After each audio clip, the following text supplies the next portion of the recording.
সন্দীপ ঘোষের বেলেঘাটার বাড়িতে এলো প্রিন্টার মেশিন এবং পাঞ্চিং মেশিন।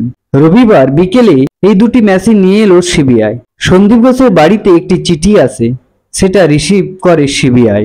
সেই মুহূর্তে বাড়ির ভেতর সিবিআই জেরা পর্ব এবং অন্যান্য প্রক্রিয়া চালাচ্ছে। সন্দীপ ঘোষের কাছ থেকে যে সকল গুরুত্বপূর্ণ নথি আরজি করের আর্থিক লেনদেনের দরুন পাওয়া গিয়েছে তা প্রিন্ট আউট নিল সিবিআই। এই সকল গুরুত্বপূর্ণ নথিগুলি আদালতে পেশ করবে সিবিআই। প্রসঙ্গত উল্লেখ করা যেতে পারে, রবিবার সকালে আরজি করের প্রাক্তন প্রিন্সিপাল সন্দীপ ঘোষের বেলেঘাটার বাড়িতে হানা দেয় সিবিআইয়ের টিম।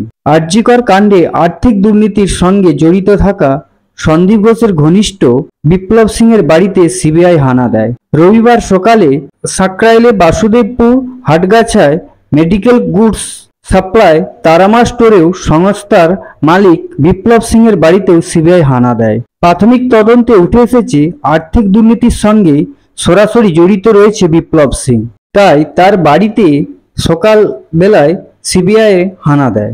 সিবিআইয়ের কাছে বিপ্লব সিংয়ের বাড়ির তথ্য ভুল থাকায় সকালবেলা এলাকার তারামা বিল্ডার্সের সেখানে হানা দেয় সিবিআই।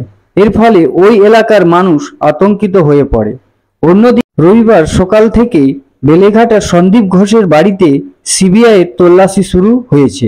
সেখানে দুপুর নাগাদ অফিসারের সংখ্যা আরও বাড়ানো হয়। মোট 8 জন অফিসার সেখানে প্রবেশ করেন, তাদের মধ্যে একজন মহিলা আধিকারিক রয়েছেন। দুপুরে অতিরিক্ত 6 জন গোয়েন্দা অফিসার সেখানে প্রবেশ করেন। সন্দীপ ঘোষের বাড়িতে কেন্দ্রীয় বাহিনী জওয়ানের সংখ্যা বাড়ানো হয়। সকালবেলা 1 ঘন্টারও বেশি সময় ধরে সিবিআই অফিসারদের সন্দীপ ঘোষের বাড়ির বাইরে অপেক্ষা করতে হয়। সকাল 8:06 নাগাদ সন্দীপ ঘোষের বাড়িতে প্রবেশ করতে পারেন সিবিআই অফিসাররা।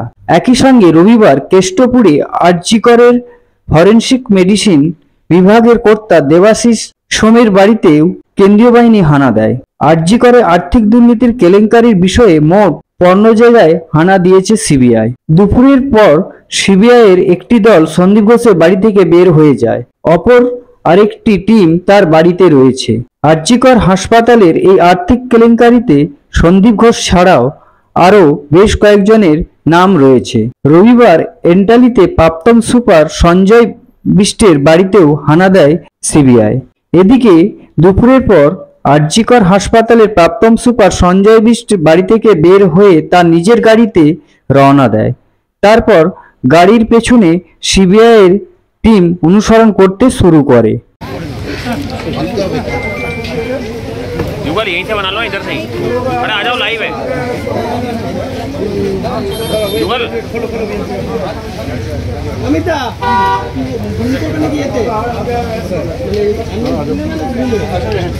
देखिए, मैं आपको सीधी तस्वीर दिखाता हूँ जो प्रिंसिपल है आर्टिकल कॉलेज के संदीप घोष। अरे भाई लोग आपने के गार्ड सीबीआई की टीम गार्ड को सामने से गाड़ी भी यहाँ पर आई है और यहाँ पर लगातार मीडिया का जमावड़ा है। सुबह ही करीबन 7:45 बजे सीबीआई की टीम यहाँ पर पहुँच गई थी और लगातार जो संदीप घोष है उनसे सीबीआई की जो एंटी करप्शन की ब्रांच है वो लगातार इस पूरे मामले में पूछताछ कर रही है। 15 ऐसी लोकेशन है पश्चिम बंगाल कोलकाता की जहाँ पर की लगातार भ्रष्टाचार से जुड़े मामले में सीबीआई की टीम है वो सर्च ऑपरेशन कर रही है, जिसमें फोरेंसिक अधिकारी हैं जो संदीप घोष के बेहद ही करीबी हैं। इसके अलावा जो आर्टिकल मेडिकल कॉलेज है वहाँ पर भी जो bureau report ND Bangla news. সবার আগে সব খবর, সঠিক খবর পেতে ফেসবুক পেজটি ফলো করে এবং ইউটিউব চ্যানেলটি সাবস্ক্রাইব করে রাখুন আর শেয়ার করতে ভুলবেন না।